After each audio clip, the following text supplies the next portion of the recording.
بسم اللہ الرحمن الرحیم۔ واجد علی شاہ اور لکھنؤ۔ آج کچھ اہم باتوں پر ہم گفتگو کریں گے اور جانیں گے کہ واجد علی شاہ نے لکھنؤ میں کس طرح کے اہم کام کروائے۔ کچھ پرانی یادیں، کچھ پرانی باتیں جو اب ماضی کے جھروکے بن کر رہ گئی ہیں، ان کو ہم اس وقت منظر عام پہ لانے کی کوشش کر رہے ہیں۔ علی احمد دانش صاحب نے یہ مضمون لکھا جس کا موضوع ہے واجد علی شاہ۔ تو آئیے ہم آج بات کریں گے اس موضوع پر۔ لکھنؤ بقول مصنف مرقع خسروی شیخ محمد عظمت علی صاحب کا کوروی لکھتے ہیں، یہ باغوں کا شہر تھا۔ لکھنؤ کی بات ہو رہی ہے۔ حضور باغ، حضرت باغ، عالم باغ، بنارسی باغ، سکندر باغ، وزیر باغ، موسیٰ باغ، نصرت باغ، نظر باغ، انگوری باغ، بندریا باغ، شالیمار باغ، خیسر باغ، عیش باغ، جہاں کا عالم یہ تھا کہ وہاں ایک موتی سی جھیل بنائی گئی تھی جس میں مختلف قسم کی رنگین مچھلیاں پالی گئی تھیں۔ اس کا پانی نہایت صاف اور شفاف رہتا تھا۔ اس باغ میں انواع و اقسام کے پھل اور پھولوں کے درخت لگائے گئے تھے۔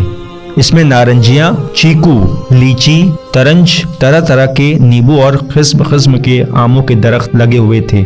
ہر پیڑ پر ایک مالی تھا جو مقرر کیا گیا تھا، جو اس میں پانی دیتا اور زرد پتیاں اٹھا کر پھینکنے۔ وہاں کا ہر درخت تراش کر ایک سا بنایا گیا تھا، وہ صرف اس لیے کہ اگر کبھی شہزادے اور شہزادیاں یہاں گھومنے کے لیے تشریف لائیں اور وہ کسی درخت کا پھل توڑنا چاہیں تو انہیں اسے توڑنے میں زحمت نہ ہو۔ وہاں قیام کے لیے جگہ جگہ چھوٹی چھوٹی کوٹھیاں بنائی گئی تھیں۔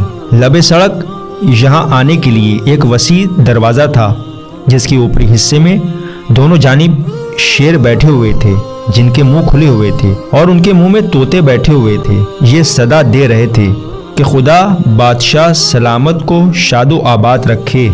واجد علی شاہ بادشاہ کو کبوتروں اور طرح طرح کی چڑیاں پالنے کا بے حد شوق تھا۔ قیصر باغ میں جہاں ان کا پری خانہ تھا ویسے ہی ان کا چڑیا خانہ بھی تھا۔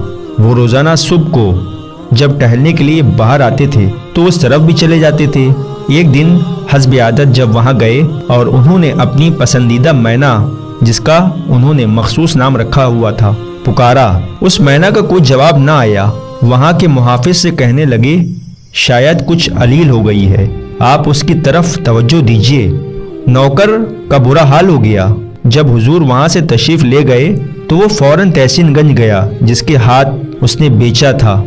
اس سے پوچھا اور پورا ماجرا بیان کیا اور کہا، بھائی میری آبرو بچا لو۔ اس نے فوراً پنجرہ سمیت مینا واپس کر دی۔ وہ اسے پوشیدہ کر کے در دولت پر لے آیا اور اسے اسی جگہ پر چھوڑ دیا۔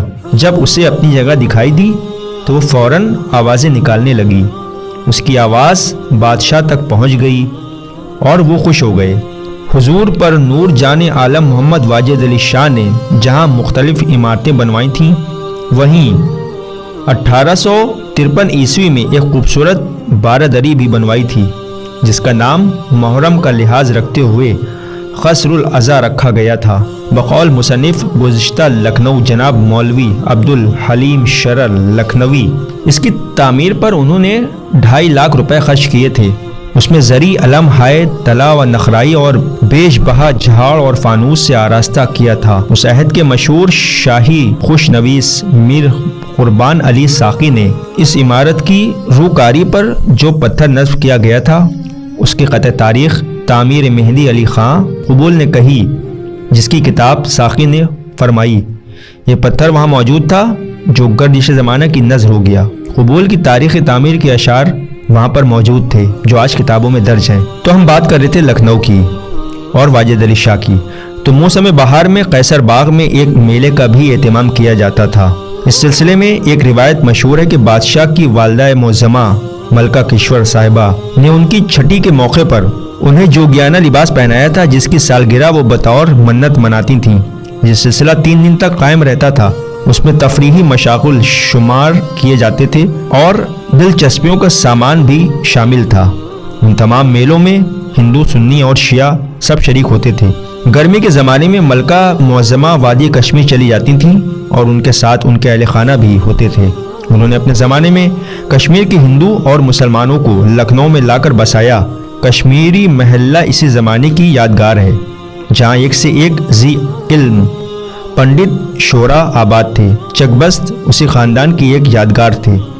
اس کے علاوہ بشن نارائن، درابر تمنا، افق اور شرغا اسی رنگ و رنگ تہذیب کے پروردہ تھے۔ لکھنؤ کی یہ اتحاد و یگانیت ایسٹ انڈیا کمپنی کے اہل خانہ کو پھوٹی نہ آنکھ بھاتی تھی، اس لیے انہوں نے مختلف قسم کے مذموم من گڑت واقعات ان سے منسوب کیے اور ان پر طرح طرح کے الزامات عائد کیے اور حقائق کو نظر انداز کرتے ہوئے تاریخ اودھ مصنف سید کمال الدین حیدر ان کے انتقال کے بعد تحریف کر کے شائع کی گئی۔ کسی شاعر نے کیا خوب کہا ہے، بگڑتی ہے جس وقت ظالم کی نیت، نہیں کام آتی دلیل اور حجت۔ تو آج کے لیے فی الحال آپ نے سماعت فرمایا واجد علی شاہ اور لکھنؤ۔ انشاءاللہ ہمیں امید ہے کہ آپ کو ہمارا یہ لکھنؤ کا خاص پروگرام بہت پسند آیا ہوگا، اور ہم امید کرتے ہیں کہ آپ ہمارے چینل کو لائک اور سبسکرائب ضرور کریں گے تاکہ آپ کے پاس نوٹیفیکیشن پہنچے گی اور ہمارے اسی طرح کے اور بھی اہم پروگرام آپ کی خدمت میں پیش کیے جاتے رہیں گے۔ امید ہے کہ آپ اسے سراہیں گے، اسے پسند کریں گے۔ اب اپنے میزبان کو دیے اجازت، اور ہم پھر حاضر ہوں گے آپ کے سامنے اسی طرح کا ایک اور پروگرام لے کر۔